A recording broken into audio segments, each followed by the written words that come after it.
साम्राज्य, सामान्यांचा असामान्य आवाज। प्रभाग क्रमांक 20 संजयनगर कुमटानाका येथे लोकशाहीर अण्णाभाऊ साठे नागरी वस्ती सुधारणा निधीतून दक्षिणेकडील जाणारा रस्ता मार्च 2008ला 9,88,436 रुपये इतक्या निधीतून रेणुका कॉम्प्लेक्स ते मोरेघर इथपर्यंत सिमेंटचा रस्ता तयार करण्यात आला होता।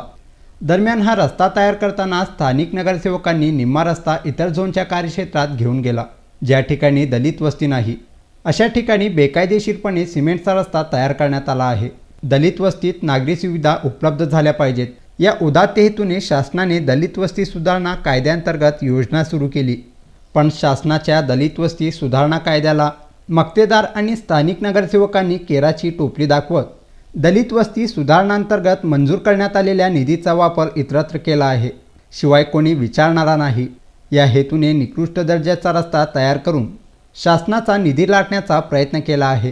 पालिका प्रशासनाने सदर सिमेंट रस्त्याची चौकशी करून संबंधित मक्तेदार आणि अधिकाऱ्यांवर ॲट्रॉसिटीचा गुन्हा दाखल करावा, अशी मागणी माजी नगरसेवक अरुण भालेराव यांनी केली आहे।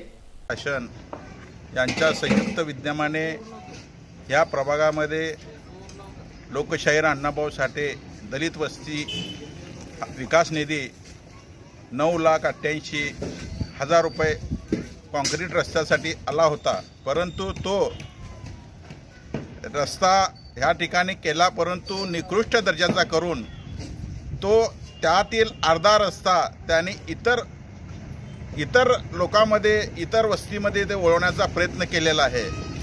तर हे बेकायदेशीर काम त्यांनी केलेलं आहे।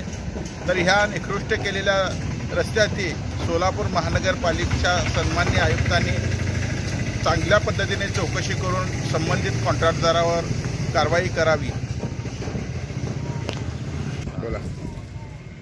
तसेच याशिवाय मी शासनाला व आयुक्ताला विनंती करतो की दलित वस्तीचा निधीचा जर काही कंत्राटदारांनी दुरुपयोग केला, भ्रष्टाचार केला, तर त्याच्यावर या सोलापूर महानगरपालिकेने अनुसूचित जाती जमाती ॲक्ट प्रमाणे अट्रॉसिटी गुन्हा दाखल का होऊ शकत नाही त्याची देखील त्यांनी सखोल चौकशी करावी आणि त्याच्यावर देखील अट्रॉसिटीचा गुन्हा दाखल करावा, असं माझं या ठिकाणचा माजी नगरसेवक या नेत्याने विनंती आहे।